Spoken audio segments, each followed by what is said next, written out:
Hari pertama yang nonton cuma 1, hari kedua yang nonton cuma 2, hari ketiga yang nonton cuma 3. Ternyata pas saya cek, itu saya sendiri pas lagi ngecek. Jadi karena ada cicilan, saya harus bikin terus gitu. Kalau basically, I'm just doing one thing yang kebetulan dibutuhkan oleh banyak usaha-usaha. If you just want to start a business karena capek kerja di kantor, maybe sometimes when your boss calls you at 8 PM ya, it's annoying. Tapi percaya, jadi entrepreneurs itu tidur pun mimpinya kerjaan kita. Journey of life.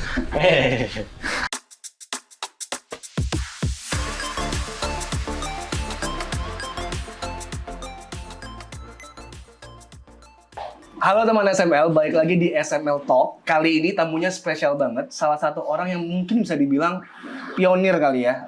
Dia ini adalah seseorang yang berhasil dapat Golden Button kedua kalau nggak salah di Indonesia. Lalu subscribernya udah hampir 4 juta. Tapi di tengah-tengah semakin menanjak, tiba-tiba dia memutuskan untuk berhenti. Kita penasaran kenapa gitu ya. Dengar-dengar gara-gara satu usaha baru nih. Nah, untuk lebih jelasnya seperti apa, kita akan ngobrol bareng Bang Edozel. Yeah. Ko Edozel. Halo teman-teman SML panggilnya ya. Iya, teman SML. Kita sekarang udah di Euna nih, Ko Edo. Keren banget tempatnya. Yoi. Ini rumah contohnya ya. Iya, karena ini adalah gaya Korea, kita ngobrol pakai Korea. Ini masih coba. Saya coba. Oke, Ko Edo, aku langsung pertanyaan pertama deh. Kemarin itu bulan Juli kalau nggak salah, Juli, ada video yang FYP banget. Yes. Itu scroll tuh semua adalah video yang lu buat, kok. Masih inget nggak kan? Yang mana nih? Semua video saya FYP. Video yang lagi nunjukin orang live di mana-mana. Iya. Itu kalau nggak salah kemarin saya cek 15 juta yang nonton dan di TikTok ya. Yes. Boleh cerita nggak sih itu sebenarnya ngapain sih Bang Edo sekarang menggeluti apa sampai kayak gitu? So, jadi itu adalah creator hub-nya Social Bread. Itu adanya di Mall The Breeze, BSD, Sinarmas Land. Jadi startup kita itu membantu UKM-UKM untuk bisa mempromosikan produknya melalui sosial media dan juga live shopping. Nah, apa yang saya shoot, apa yang saya posting itu adalah kegiatan kita kalau malam hari. Ya kegiatannya seperti itu memang.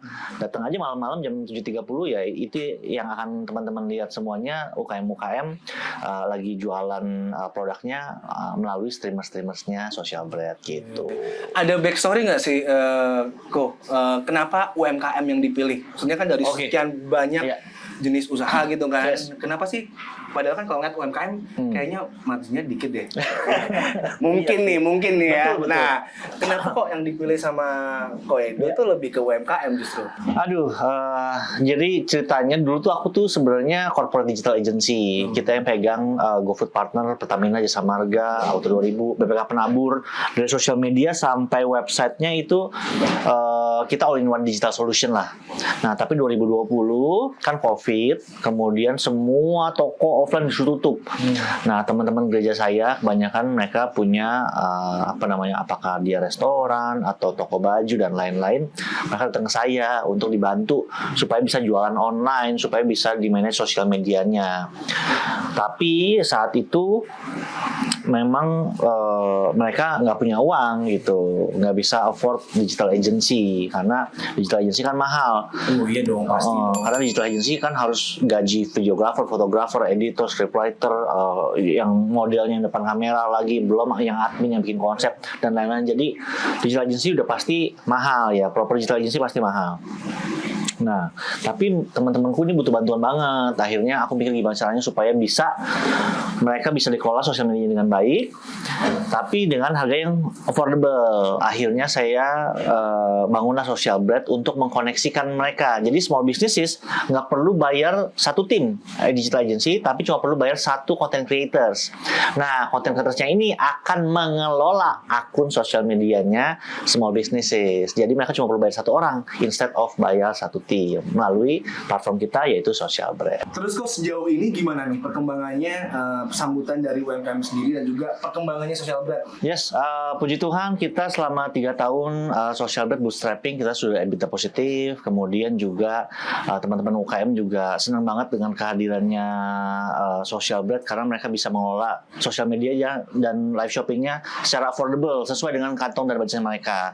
Dan tahun ini kita dibantu pendanaan oleh East Ventures dan juga Living Life Ventures. Sinar Maslen punya venture arm untuk bisa mengembangkan aplikasi sehingga kita bisa ngebantu UKM nggak cuma di Jakarta tapi juga di seluruh Indonesia. Oke. Gitu. Nah, ngomongin UMKM ini kan sangat-sangat challenging ya. Apalagi sekarang tuh kalau kita tahu ekonomi Indonesia tuh kan penggeraknya adalah salah satunya UMKM kan. 60% GDP kita dari UKM. That's correct. Nah, kalau Edo sendiri ngelihat seberapa menantangnya sih yang harus diperbaiki dari UMKM yang ada di Indonesia ini? Yes. Menantang ya, sangat menantang ya, karena banyak sekali UKM yang mereka sendiri nggak survive, either mereka nggak punya produk yang cukup bawa value kepada customernya, atau mereka nggak pinter manage orang, atau nanti suppliernya kabur lah, atau barangnya nggak boleh masuk sama bea cukai. Itu macam-macam curhatan yang kita dengar dari teman-teman usernya Social Bread itu macam-macam, banyak banget. Jadi salah satu terpenting yang kita nanti akan bawa ke aplikasi juga adalah edukasi untuk UKM. Karena selama ini edukasi-edukasi yang diberikan secara gratis hanya untuk usaha mikro. Jadi benar-benar terlalu basic. Padahal on the small and medium level juga mereka membutuhkan itu gitu untuk sekedar menentukan harga yang tepat, bawa value yang tepat, menentukan market yang tepat. Itu buat mereka juga seringkali mereka miss soal itu. Mereka kalau UKM tuh kebanyakan mikirnya aku punya duit lebih, kemudian gue ambil franchise gitu, atau gue punya duit lebih, gue bikin usaha restoran gitu, karena they think it's easy. Padahal UKM adalah sebenarnya entrepreneurship dengan skalanya sendiri. Jadi dalam entrepreneurship ya aspeknya banyak banget yang harus di manage, dipikirkan dan di planning. Jadi salah satunya kita pengen bantu mereka di sisi edukasi sih. Oke. Kalau Edo lihat sendiri, kalau segi promosinya udah ke-handle nggak? Kalau tadi kan dari segi produknya nih. Nah, kalau segi promonya sendiri mereka udah mikirin itu belum sih? Nah, itu dia. Kebanyakan UKM itu mereka terlalu pede sama produknya karena mostly UKM itu basicnya adalah si pemilik usahanya adalah si orang produknya lah gitu. Tapi dari sisi marketingnya mereka tuh sering banget nggak kepikiran bahwa gue harus menyiapkan dana untuk menembus market tertentu. Mereka pikir dengan gue punya produk yang oke, murah, itu langsung kejual. Padahal kan nggak gitu. Apalagi di era digital ini, di mana kita udah nggak bisa nungguin orang nyari kita, tapi kita yang harus approach si customer melalui apa? Melalui sosial media, melalui ads, melalui live shopping. Jadi itu yang seringkali mereka miss kalau budget marketing itu adalah bagian dari bisnisnya gue gitu. Bahkan sekarang itu adalah zamannya di mana untuk menentukan harga itu nggak bisa cuma dari HPP, harga pokok produksi, tapi harus HPP plus budget marketing, karena per barang itu udah harus ada budget bagaimana itu bisa dilihat sama calon customer ya. Oke, tadi kan sempat disebut live shopping nih. Ini kan menarik nih. Sekarang ini kan eranya live shopping, tapi kan kita tahu nggak semua orang tuh bisa ada di depan kamera. Terus apalagi yang ditunjukin sama Koko ya. Exactly, yang di Social Bread itu kan mungkin ya ini bla bla bla yang sering kita lihat di TikTok segala macam. Gimana sih Koko ngelihat potensi content creator di Indonesia untuk bisa lebih tampil lagi itu kayak gimana Kok? Oke. Mungkin dari root problemnya dulu ya. Root problemnya kalau lihat di China ekonomi kan mereka lagi shifting ya. Dari conventional commerce jadi e-commerce, kemudian udah berubah nih jadi live and content commerce. Jadi jualnya lewat video atau lewat live shopping. Nah, kemudian ada gap besar nih di China pun ada gap besar bahwa merchant-merchantnya mereka bisa bikin produk tapi nggak bisa bikin konten. Yang bisa bikin konten siapa? Adalah kreator-kreator Gen Z, streamers Gen Z. Nah, itulah kenapa Social Bread melatih kreator-kreator Gen Z dan streamers Gen Z ini melalui Kreator Academy kita untuk bisa membantu UKM gitu. Jadi memang potensinya untuk streamers luar biasa, untuk kreator luar biasa, potensinya untuk merchant juga luar biasa. biasa selama mereka mau adaptasi ya. So I think semua perkembangan teknologi, inovasi teknologi akan selalu mendapatkan dua respon. Either mereka mengeluh, sekarang gue sepi gara-gara digital rame gitu, atau respon mereka, oh this is my time untuk ambil momentum ini, adaptasi secepat mungkin supaya bisa ambil momentum ini supaya gue bisa memimpin kayak gitu. So it's just two different respon lah yang selalu terjadi. Ini nyambung banget sama pertanyaan saya selanjutnya. Kan kemarin awal September lah, Menko Koperasi. Yes. Nah, kata Mas Doki kan sempat ngobrol kan, bahkan bilang kalau sosial commerce itu bakal dilarang. Ada wacana seperti itu, termasuk live TikTok. Ada komen nggak, Ko Edo? Ada wacana untuk memisahkan sosial media dan juga TikTok commerce atau TikTok shop gitu. Cuma dipisahkan aja, jadi nggak bakal di-ban. Di satu sisi juga saya percaya bahwa pemerintah ngerti bahwa 60% ekonomi kita ditopang sama UKM. Jadi kalau tiba-tiba di-blok, sebenarnya kan banyak banget UKM yang mengutilize live shopping ini. Di sosial media aja bulan ini kita handle 150 local brand. Itu UKM semua gitu. Jadi kalau sampai di ban, pastinya malah UKM malah jadi pincang. Akhirnya yang menguasai siapa? Korporat besar yang punya budget besar. Karena live shopping itu tujuannya apa? Untuk democratize the chance untuk bisa ketemu sama audience. Kalau dulu untuk ketemu sama audience harus lewat billboard, TV dan lain-lain, sekarang pakai live shopping, pakai handphone, cuma sekedar satu klik, and then you can meet your audience. It's actually democratizing UKM untuk bisa ketemu sama customer. Jadi salah banget kalau sampai dilarang live shopping ini. Nah, apa yang seharusnya kita sebagai regulator lakukan? Menurut saya ya pribadi, seharusnya regulator, dan ini juga pasti akan saya sampaikan, seharusnya regulator ini meregulasi barang yang import langsung. Jadi belinya di e-commerce tapi dikirimnya dari Shenzhen, China gitu. Nah, tanpa ada distribusi atau distributornya di Indonesia. Menurut saya itu harus diregulasi, which is sudah ada wacana juga yang itu loh, yang di bawah $100 nggak boleh cross border kan. Nah, yang kedua, harusnya untuk yang masalah live shopping ini, pemerintah harusnya dua hal. Pertama, subsidi supaya UKM ini bisa go digital, ya kan. Yang kedua, minimal banget, kalau subsidi mungkin harus keluar duit kan, minimal edukasi lah, kasih tahu gimana caranya supaya mereka bisa go digital, supaya mereka adaptasinya nggak terlalu painful gitu. Karena kan saat ini mereka mau live shopping tapi gimana caranya, selalu gitu, gimana caranya kak. So jadi problemnya kan sebenarnya edukasi. Kalau mereka udah tahu caranya, mereka bisa bikin sendiri dengan efektif dan efisien. Oke. Nah, kalau kita ngelihat di TikTok Shop ya, di live shop gitu, kan beberapa minggu ini kita ngeliat tuh, misalnya kayak dokter siapa saya bisa. Nah, kok itu lebih tahu ya. Penghasilannya bisa berpuluh-puluh miliar tuh, bener nggak sih kak? Nah, itu bener nggak sih kok kayak gitu tuh? Kan penasaran ya. Bagus. Enggak, itu nggak cuma ya, banyak contoh-contoh yang jualan baju apa segala macam, dia memamerkan hasil penjualannya di belakang, di background gitu kok. Itu kan satu sisi nih menarik nih, anjir juga nih kayak begini nih. Tapi di sisi lain kita perlu edukasi nih, bener nggak kayak gini nih? Kalau bener apa enggak, I think I don't have any proof ya yang bisa saya bawa sehingga bisa berkomentar tentang itu. Tapi yang bisa saya bawa adalah proof yang kita sendiri alami. UKM yang kita pegang, salah satunya sebulan itu omsetnya tembus 1,9 miliar per bulan. Gara-gara live shop? Gara-gara live shopping dan content commerce. Jadi bukan cuma full live shopping, pokoknya live shopping, dan juga kan kita bisa jualan lewat video, ada keranjang kuningnya bisa itu. Jadi sebulan tuh bisa tembus 1,9. Berapa persen kenaikannya kok? Kenaikannya, mereka dari 0 sama kita. Wow. Mereka 2 tahun sama kita dari 0, dari followersnya 0. Kita bikin UMKM apa nih? Ya, kemudian yang kedua, user kita yang kedua tertinggi itu sebulan 900 juta. Yang berikutnya ada yang 600 juta, ada yang 400 juta, ada yang 200 juta. Jadi kalau realnya yang saya bisa bawa proof ya itu. Tapi kalau dan lain-lain, I don't know dalamnya, jadi I cannot comment lah gitu. Tapi kalau dikatakan live shop ini sangat membantu, mendongkrak penjualan jelas pasti jelas, ya. itu jelas. Tapi kalau angka yang Jadi atas gini, kenapa live shopping itu diminati dan jadi tren adalah karena ini solve consumers problem. Masalahnya adalah sebagai seorang konsumen, dulu juga pasti kan pernah belajar di e-commerce kan, apakah toko hijau, toko hitam, toko oranye, toko biru, apa segala macam.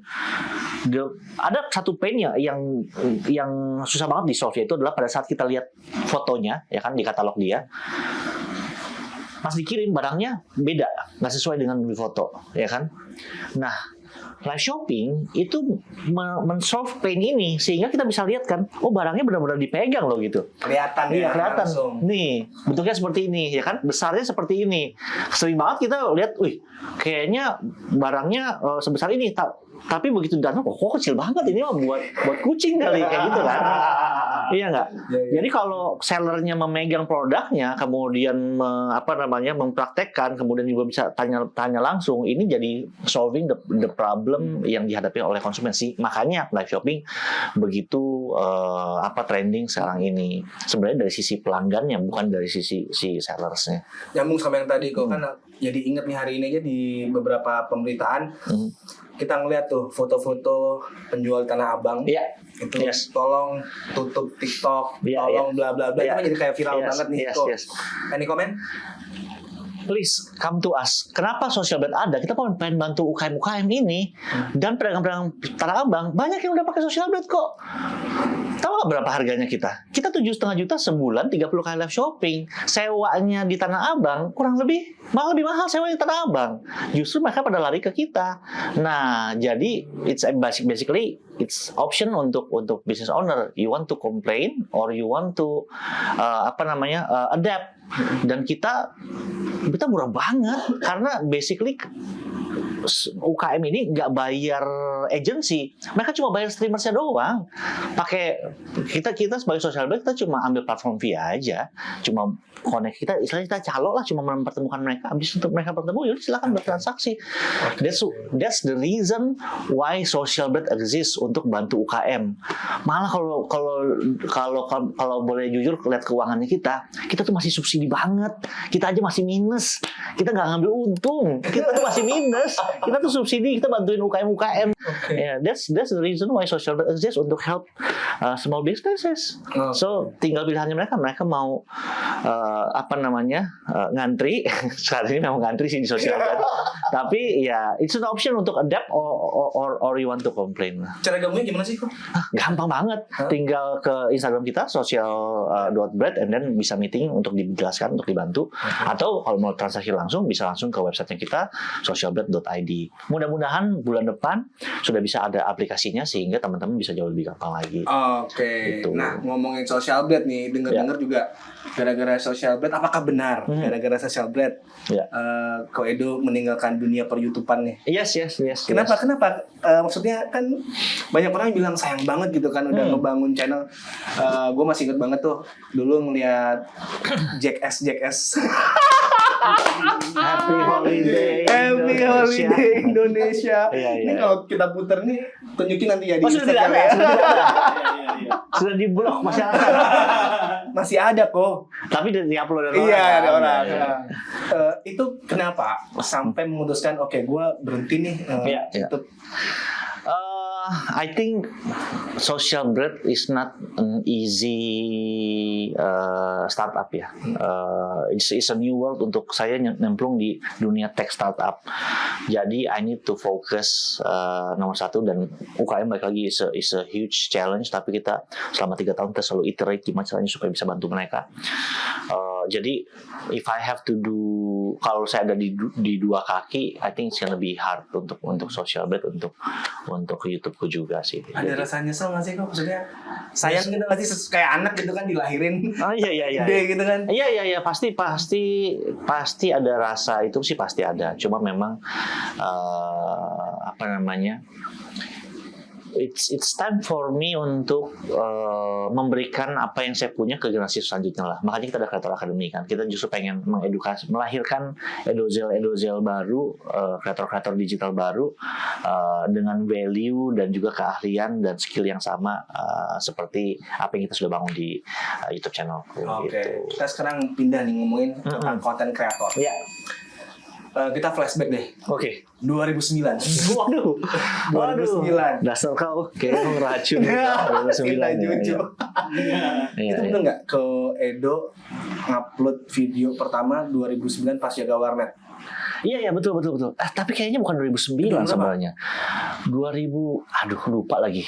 Maybe 2009. I don't know. It's either 2009 atau 2011. Tapi memang lagi jaga warnet. Memang saya seorang kasir warnet, terinspirasi sama Sinta Jojo, and then gue mikir, wah kalau Sinta Jojo aja yang notabene tidak menunjukkan skill yang luar biasa. Maksudnya kan dia nggak main sulap kan nggak nyanyi kan nggak, gitu Iya, kan? iya. Nggak dance juga. Ya dance lah dikit-dikit. Iya. Cuma maksudnya dengan seperti itu aja, saya juga bisa seperti Sinta Jojo. Jadi gue terinspired untuk melakukan hal yang sama. Bikin Gitu. video apa waktu itu? Sama, video pertama saya adalah lip sync, bukan ya, I think kayak beatbox gitu sih. Oke. Iya, dengan harapan bisa jadi iklan sosis Meledak. kan nantinya. Meledak itu. Tapi Video pertama. ternyata tidak. Hari pertama yang nonton cuma 1, hari kedua yang nonton cuma 2, hari ketiga yang nonton cuma 3. Ternyata pas saya cek, itu saya sendiri pas lagi ngecek. Saya sendiri pas lagi ngecek, nambah view-nya. Ya itulah. Oke. Terus akhirnya bisa konsisten di YouTube gimana sih dulu kalau itu ceritanya konsisten di YouTube tuh? I think gue mulai konsisten di YouTube itu sebenarnya 2000 berapa ya? 2015 lah, dimana saat gue akhirnya memutuskan untuk gue lepas semua pekerjaan gue dan untuk full time di YouTube dari kayaknya 2015 sih. Karena gue udah melihat, gue kalau kerja biasa gue dapat penghasilan segini, sedangkan gue part time di YouTube gue penghasilannya sama kurang lebih. Okay. Jadi kalau gue full time di sini harusnya gue dapat 2 kali lipat dong. Hitung-hitungan gue sesederhana itu. Ya udah akhirnya ya jadinya memutuskan fokus di YouTube waktu itu. Itu sih kalau apa yang mendorong kita untuk jadi konsisten terus-menerus, lebih ke cicilan sih. Jadi karena ada cicilan, saya harus bikin terus gitu. Kalau enggak pasti malas-malesan, ada duit, ada santai, pasti malas-malesan. Karena penyakitnya konten kreator kan memang konsistensi. Exactly. Makanya tips saya untuk kepada content creator semuanya, kalau mau konsisten ambil cicilan. Benar. Benar. Iya. Kalau nggak ada yang ngejar cicilan ya, basically content creators darah itu udah masih darah seniman sebenarnya, because they create something ya, even though in a digital platform, tapi basically darah mereka attitude-nya, sifatnya masih sangat seniman sekali, dimana kalau lagi nggak ada dorongan, nggak ada motivasi ya nggak mau bikin gitu. Oke. Seberapa jauh sih kok YouTube merubah hidup lo? Oh jauh sih, jauh. Kayak gimana? Ya basically dari orang yang tidak dikenal sampai dikenal orang, ya YouTube I think kendaraannya sih. Kalau yang mengubah sih pasti Tuhan lah yang pasti mengubah, membimbing dan memberikan rezeki. Tapi kalau kendaraannya memang YouTube, dari yang tinggal di pinggir kali, temboknya triplek doang, sampai sekarang bisa punya rumah di Serpong. Ngeri. Tapi banyak orang yang miss tuh perjuangan seorang Edozel untuk ada di posisi ini gitu. Yes. Kemarin aja gue waktu ngobrol sama temen di kantor gitu, besok mau ngobrol nih sama Edozel gitu. Apa yang dia katakan pertama kali adalah, dia enak kan, udah social blast segala macam begini kan. Nah, yang dilihat cuma enaknya doang. Iya. Perjuangannya sejauh apa perjuangannya dulu? Wah, kalau lihat dari zaman dulu sih ya, pada mulanya Allah menciptakan bumi dan langit. Kejauhan. Sorry. Pada mulanya sih, ya lahir kan memang di keluarga yang broken home, jadi lahir nggak punya papa gitu, jadi cuma ada mama aja. Otomatis karena nggak punya sosok papa, jadi nggak punya tulang punggung ekonomi. Jadi otomatis mama single fighter, kita kondisinya keluarga yang miskin lah bisa dibilang seperti itu. Saya kalau mau tahu semiskin apa kita, ya saya itu anak kecil yang kalau makan nambah diomelin. Nambah diomelin? Iya, biasanya kalau anak kecil nambah, pintar makasih banyak ya. Oh enggak, saya dikeplak. gitu. Sisain buat ini ya gitu ya. Jadi sesuai itu ya. Waktu SMA tinggalnya di pinggir kali, temboknya triplek doang, yang kalau kamar mandinya airnya hitam banget. Jadi kalau pergi ke sekolah waktu SMA, saya mikir kalau saya mandi kayaknya makin kotor nih, airnya kotor banget. Jadi mendingan saya nggak mandi lah sekalian gitu. Jadi ya sesusah itu sih. Ya jaga warnet, akhirnya cari duitnya jaga warnet, kemudian jadi sales parfum door to door, Oriflame kok. Masih door to door? Masih ada nggak sih Oriflame? Masih ada dong. Masih ada ya. Hebat sekali. Hebat loh. Iya dulu kan ada sosial media, jadi kalau kita mau jualan ya ketok-ketok gitu. Iya masih nggak sih? Siang-siang kasih gitu, sampel, mau cobain parfum apa segala macam. Kayak gitu sih. Dulu zamannya seperti itu. Berarti yang benar-benar berubah dari YouTube tadi ya? Iya bisa dibilang seperti itu sih ya. Proses. Udah kalau ngomong aspek banyak pasti, tapi salah satu kendaraan yang paling kelihatan ya si YouTube ini sih. Oke. Gitu. Masih tentang konten kreator nih, Ko. Ini kan menarik, sekarang tuh orang tuh gampang viral ya. Iya. Gampang viral, gampang juga hilang gitu kan. Yes. Nah, kalau Ko Edo ngelihat fenomena kayak gini gimana ya? How to maintain kita as a content creator itu tetap apa ya? Tetap konsisten berkarya tapi juga tetap nggak ngejar viral doang gitu. Yes. Justru menurut saya seharusnya content creator itu nggak ngejar viral, tapi ngejar membangun komunitas. Itu ya, tapi beda-beda, tiap orang pasti punya pandangan berbeda-beda. Ini pandangan saya pribadi. Kenapa? Karena kalau ngejar viral, apalagi kalau pakai sensasi ya, mungkin di bulan itu akan banyak online shop yang akan endorse dia, ngajak barter. Tapi kalau cuma ngadain sensasi, bulan depan pasti ada yang lebih sensasional dibandingkan ini orang gitu. Akhirnya semua online shop tiba-tiba pindah ke sana gitu. Yang benar kalau pandangan saya yang lebih baik adalah membangun komunitas pelan-pelan. Seperti ya saya bangun komunitas pelan-pelan. Kalau di YouTube tuh jarang saya ada video viral, pasti ya 100.000, 200.000, 300.000. Itu 15 juta. 15 juta kemarin itu kan, itu kayaknya viewers terbesar saya ya.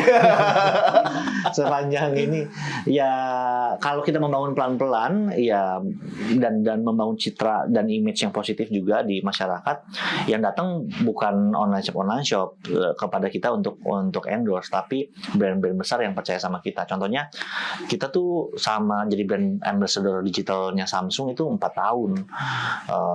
Padahal yang followersnya lebih banyak tuh banyak sekarang kan, yang lebih viral banyak, tapi kenapa harus Edozel? Tapi ya karena kita bangun komunitasnya pelan-pelan, kita punya citra di masyarakat juga baik, konten-konten kita selalu menjaga positif, selalu ada tembok lah yang kita jaga gitu. Oke. Kita next topik nih, yang menarik dari seorang Edozel adalah nggak cuma konten kreator, socialpreneur, juga punya social brand, tapi juga pengusaha gitu kan sekarang. Ya enggak? Ya dong. Usaha dong. Iya, bisa. Nah, yang menarik adalah di tahun 2020 bahkan ketika pandemi PPKM, Nyapi keluar tuh. Yes. Itu gimana ceritanya bisa keluar kayak gitu, Bang? Kayak jadi gini, saya ini kan sudah tidak ada ambisi ya hidupnya. Serius gak ada ambisi? Udah gak ada ambisi, kayaknya terakhir itu ambisi saya adalah 1 juta subscribers di YouTube sebenarnya. Oke. Jadi 2016 sudah I don't really have ambition anymore. Jadi saya selalu tanya setiap akhir tahun saya selalu tanya sama Tuhan mau saya ngapain gitu. And then itu yang selalu saya selalu tanyakan sama Tuhan mau saya ngapain, ya saya akan lakukan itu. Jadi it's not about my ambition, tapi apa yang Tuhan mau perbuat dalam hidup saya. Di 2020 itu adalah COVID kan, dan Tangerang ini kan kita kota pabrik kan. Kita ada 12.000 layoff. Nah, kan kita ada warteg gratis tuh. Warteg gratis, kita keliling bagi-bagi makanan. Yang biasanya kita ke pemukiman warga yang membutuhkan, itu mereka ngantri, kita setelan lagu dangdut, mereka sambil bercanda, dan sore-sore nggak panas kan, mereka datang gitu kan. Nah, pada saat yang layoff 12.000 di pabrik-pabrik di Tangerang itu food trucknya kita itu dikerubutin sama warga sampai mereka nyolong, padahal kan itu makanan gratis ya? Tapi mereka sampai nyolong. I think mereka juga ada nyolong sesuatu yang mungkin kayaknya kita punya radio itu juga kayaknya dicolong orang deh ya. Jadi sampai sebegitunya, tapi itu nggak buat saya marah, tapi justru membuat saya tergerak untuk wah mereka nih butuh lapangan pekerjaan. Jadi makanya dibukalah Nyapi untuk buka lapangan pekerjaannya 6 orang, 10 orang mereka bisa kerja di apa namanya di Nyapi di restoran kita. Ya udah itu saya udah merasa ya udah ini udah panggilan saya. Jadi kita tuh bukan buka usaha di 2020. Kita tuh buka lapangan pekerjaan. Gitu. Tapi mujizatnya kita buka bulan Juli tengah-tengah pandemi. 3 bulan kemudian kita tiba-tiba ada 30 cabang. Wow. Gitu. Padahal PPKM kan itu kan. PPKM. Lagi parah-parahnya bukan sih? Yes. Kita juga sebenarnya nggak boleh buka itu. Kalau dibilang melanggar kita melanggar sebenarnya. Tapi kita mengerti bahwa pemerintah juga mengerti bahwa pemerintah daerah juga mengerti bahwa saya ini kalau saya ditutup maka akan ada banyak orang lagi yang kehilangan pekerjaan lagi padahal saya sedang membuka lapangan pekerjaan dan masyarakat pun mendukung waktu itu kita buka lapangan pekerjaan bukan buka usaha makanya kita apa namanya bisa seviral itu waktu itu dan juga akhirnya bisa buka 30 cabang. Sampai sekarang ada berapa cabang, Bang? Masih 30 kita. Oke. Dan yang menarik ini kan sebenarnya Nyapi ini franchise bukan ya? Yes. Oke, ini franchise ya. Betul.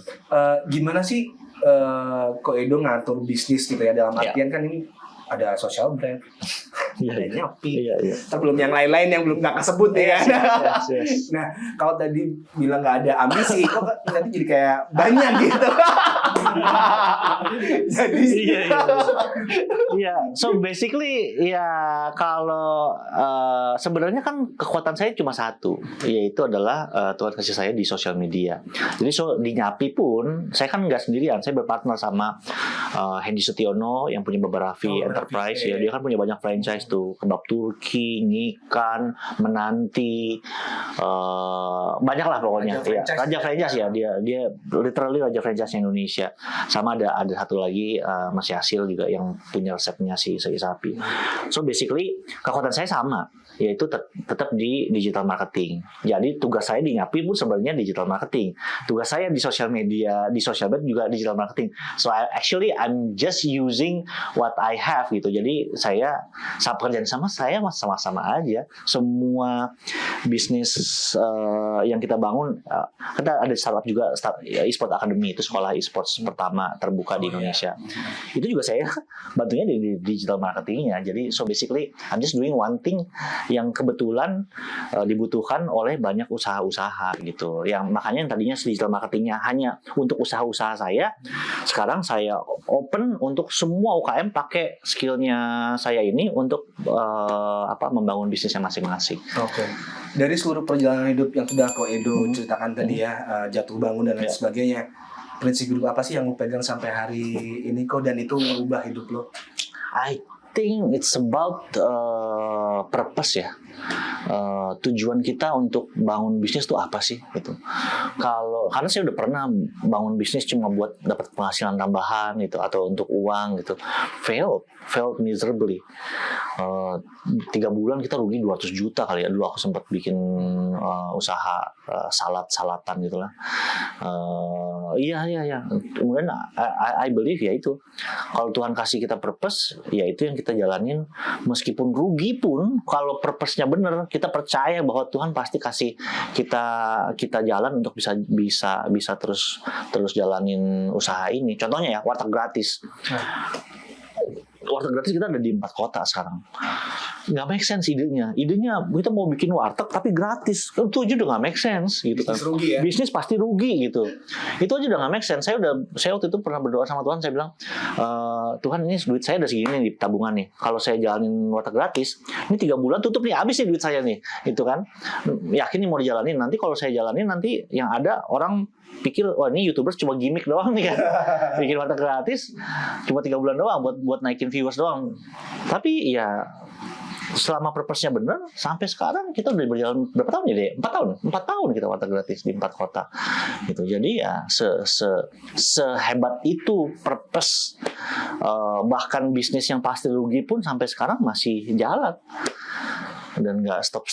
Kita sempat duitnya tuh udah mau habis, tiba-tiba GoPay telepon, kita mau kolaborasi sama warteg gratis, jalan lagi kita setahun lagi. Oh kita mau kolaborasi sama ini, ya ada aja jalannya aneh-aneh.